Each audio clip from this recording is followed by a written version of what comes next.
पिछले पार्ट में हमने देखा कि विघ्नेश जानबूझकर जानकी के साबुन से अपनी चड्डी धोता है और फिर जानकी को भगाने के लिए जानबूझकर अपनी चड्डी दरवाजे के सामने ही सुखा देता है। इसके बाद वह आराम से अपने बिस्तर पर सोने लगता है। तभी विघ्नेश देखता है कि जानकी के कुछ बाल बिस्तर पर गिरे हुए हैं। वह तुरंत उन बालों को लेकर आंटी के पास जाता है और जल्दी से कहता है कि जानकी को उसके कमरे से भगा दें, लेकिन आंटी उल्टा विघ्नेश को ही घर छोड़कर जाने को कहती है। यह सुनकर मासूम सा विघ्नेश रोने का नाटक करने लगता है ताकि उसी कमरे में रह सके। फिर वह उस कमरे में रहने के लिए जहाँ जहाँ भी नोट्स लिखे थे उन्हें फाड़कर छुपा देता है और आंटी के पास जाकर कहता है कि जानकी के बाल हों या और कुछ भी गिरे, वह सब उसी कमरे में रहेगा। तब आंटी कहती हैं, अगर तुम मेरी शर्तों को मानते हो तो उसी कमरे में रह सकते हो। आंटी अपनी शर्तें बताती हैं कि रात 6 बजे से सुबह 7 बजे तक जानकी रहेगी और सुबह 7 बजे से शाम 6 बजे तक तुम रहोगे। विघ्नेश भी इन शर्तों को मान लेता है। अगले ही दिन ऑफिस जाने से पहले विघ्नेश एक नोट पर अपना नाम और अपनी सुरक्षा से जुड़ी बात लिखकर चला जाता है। अगले दिन जब विघ्नेश वापस घर आता है तो देखता है कि जानकी ने एक नोट पर लिखा, जानकी को यह कमरा और इसका बिस्तर बहुत पसंद है और विघ्नेश की पिल्ला कुतिया भी बहुत पसंद है। यह पढ़कर विघ्नेश थोड़ा खुश हो जाता है। इसके बाद अगले दिन से विघ्नेश जानकी के सोने के लिए खटिया लगा देता है ताकि रात को उसे मच्छर न काटे। वहीं जानकी भी विघ्नेश के लिए नाश्ता बनाकर रख देती है, जिसे खाकर विघ्नेश बहुत खुश। अब विघ्नेश जानकी का बनाया हुआ नाश्ता खाता है जो उसे बहुत स्वादिष्ट लगता है, इसीलिए वह भी जानकी के लिए उपमा बना देता है। धीरे धीरे विघ्नेश मन ही मन जानकी को चाहने लगता है और हर दिन उसके बारे में सोचकर खुश होता है।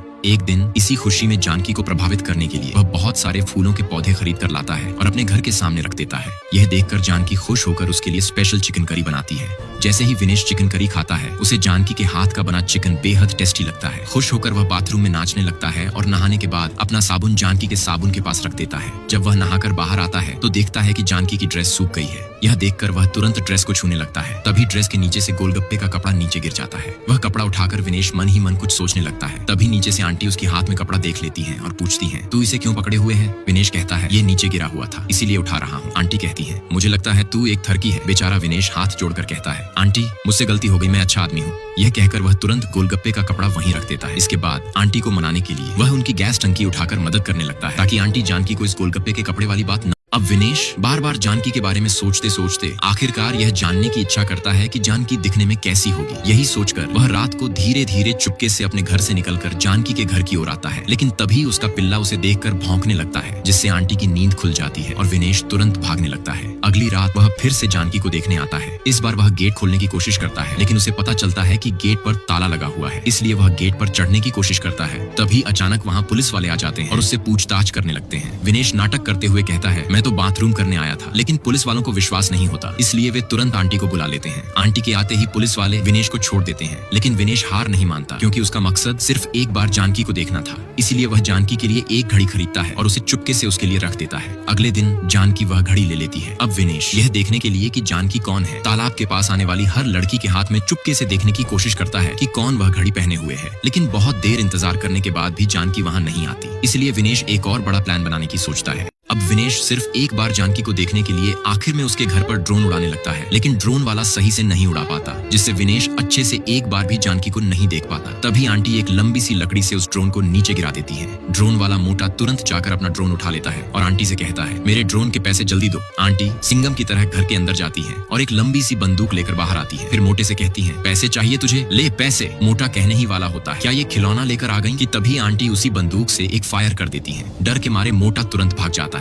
अगले दिन जब रात को विघ्नेश ड्यूटी पर होता है तो आंटी उसे अपने घर आने के लिए कहती है। यह सुनकर विघ्नेश मन ही मन बहुत खुश हो जाता है क्योंकि रात को जानकी कमरे में रहती है, इसीलिए वह तुरंत गाड़ी दौड़ाते हुए सीधे आंटी के पास पहुंच जाता है। तभी आंटी विघ्नेश से कहती हैं कि वह उनके कमरे में जाकर जानकी को बुला लाए। विघ्नेश बहुत खुश होकर अपने कमरे की खिड़की के पास जाता है और जानकी जानकी कहकर पुकारने लगता है, लेकिन जानकी कहीं भी नहीं होती। बेचारा विघ्नेश थोड़ा उदास हो जाता है। अगले दिन वह आकर नोट्स पढ़ता है जिसमें जानकी ने लिखा था, तू कौन है, तुझे मैं क्यों सब कुछ बताऊं। यह पढ़कर विघ्नेश बहुत गुस्सा हो जाता है और गुस्से में खुद को ही दोष देता है, फिर और भी उदास हो जाता है। जानकी विघ्नेश की यह उदासी दूर करने के लिए उसके लिए नाश्ता बनाकर एक नोट में लिख देती है कि वह उससे मिलना चाहती है। यह पढ़कर विघ्नेश बहुत खुश हो जाता है और उसी खुशी में रात को ही नाचने लगता है। अब सुबह होते ही विघ्नेश जानकी से मिलने के लिए उतावला होकर घर आता है और दरवाजा खोलकर घर के चारों ओर देखने लगता है, लेकिन जानकी कहीं भी नहीं होती। तभी विघ्नेश देखता है कि टेबल पर जानकी ने एक नोट पर कुछ लिखा है। वह नोट पढ़ता है जिसमें लिखा है कि जानकी और विघ्नेश एक दूसरे को पहले से ही जानते हैं और यह बात उनके बीच का एक राज थी। अब विघ्नेश यह पढ़कर सोचने लगता है कि आखिर वह कौन सा राज है और जानकी वास्तव में कौन है। तभी उसकी नजर जानकी के रखे हुए मणि पर्स पर पड़ती है। वह पर्स हाथ में लेकर सोचने लगता है कि यही पर्स तो उसने अपनी फ्लैट में जानकी के हाथ में देखा था। तभी उसे याद आता है कि सच में उसने कई बार जानकी के साथ समय बिताया था। यह सोचकर विनेश बहुत खुश हो जाता है और ढेर सारी प्यार भरी बातें नोट्स पर लिखकर ड्यूटी पर चला जाता है। अगले दिन सुबह होते ही विनेश जानकी के जवाब को देखने खुशी खुशी आता है और नोट पढ़ने लगता है। उसमें जानकी ने लिखा होता है, तुम्हें पता चल गया कि मैं ही जानकी हूँ, इसलिए आज से हमारे बीच कोई बातचीत नहीं होगी और आज से मैं इस कमरे से भी जा रही हूँ। यह पढ़ते ही विनेश तुरंत जानकी के सामान की ओर देखता है और पाता है कि सच में उसका सामान अब वहाँ नहीं है। फिर वह तुरंत आंटी के पति से पूछता है, जो लड़की मेरे कमरे में रहती थी वह चली गई क्या? तब अंकल कहते हैं, वह तो कल रात को ही चली गई थी। यह सुनकर विनेश का दिल चूर चूर होकर टूट जाता है। जैसे ही विनेश को पता चलता है कि जानकी सच में उसे छोड़कर चली गई है, यह सोचकर वह अपनी सिक्योरिटी की ड्यूटी ठीक से नहीं कर पाता और शांति से रहने के लिए अपने कमरे में आ जाता है। कमरे में आकर वह बार बार जानकी की याद में डूबा रहता है। कुछ देर बाद विनेश वापस अपनी सिक्योरिटी की ड्यूटी पर चला जाता है। फ्लैट पर पहुंचते ही वह देखता है कि वहाँ एक एम्बुलेंस खड़ी है और बहुत से लोग इकट्ठा हैं। तभी कुछ लोग उसे गालियां देने लगते हैं। एक आदमी विनेश से कमरे के अंदर जाने को कहता है। तभी उसकी एक दोस्त विनेश से कहती है, तुम कहाँ चले गए थे? करंट चला गया था, जिसकी वजह से एक बूढ़ी औरत नीचे गिर गई है, इसलिए तुम जल्दी से गांव छोड़कर चले जाओ, वरना तुम्हें ही इसका जिम्मेदार ठहराएंगे। यह सुनकर विनेश पूरी तरह घबरा जाता है और रोने लगता है। तभी फ्लैट के अंकल आकर उसे समझाते हैं कि इसमें उसका कोई दोष नहीं है। विनेश उदास होकर अंकल से कहता है, जिससे मैं दिलोजान से प्यार करता था वह मुझे छोड़कर चला गया है, इसलिए मैं अब यहाँ का काम छोड़कर कहीं दूर चला जाऊंगा जहाँ थोड़ी शांति मिले। यह कहकर वह अंकल को चाबियां देता है और वहाँ से चला जाता है। रास्ते भर वह उदास होकर बस स्टॉप पर बैठा रहता है और बार बार जानकी को ही याद करता है। सुबह होते ही वह घर लौटता है और अपने पिल्ले को अपने पास बुलाता है। जैसे ही पिल्ला आता है वह उसे पकड़कर बहुत उदास हो जाता है और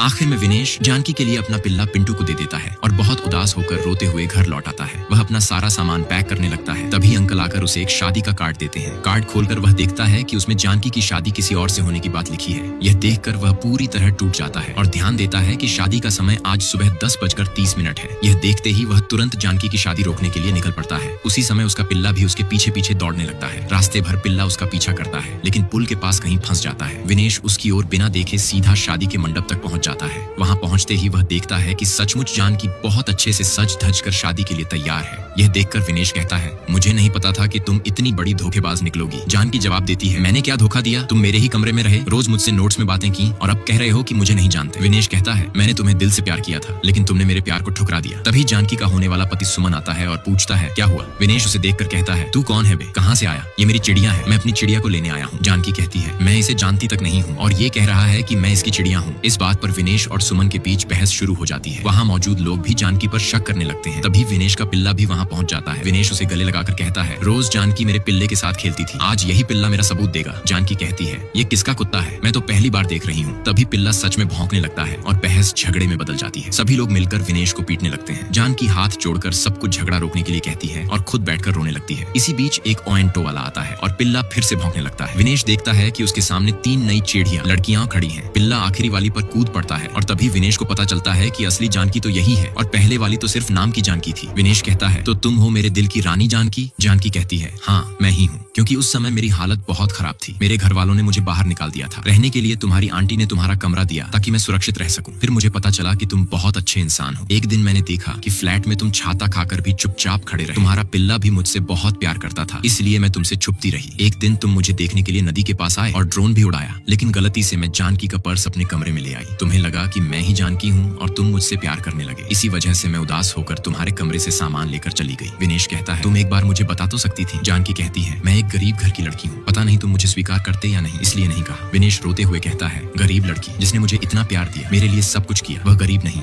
वह मेरी पत्नी बनने लायक है। जानकी रोते हुए उसे गले लगा लेती है और दोनों खुश हो जाते हैं। तभी असली वाली पहली जानकी आती है और कहती है, हेलो, तो तुम्हारा तो सेटिंग हो गया, मेरा क्या? विनेश कहता है, सॉरी सिस्टर, मुझे माफ कर दो, मैं इस चिड़िया के प्यार में अंधा हो गया था। अगले पार्ट के लिए लाइक और कमेंट करें।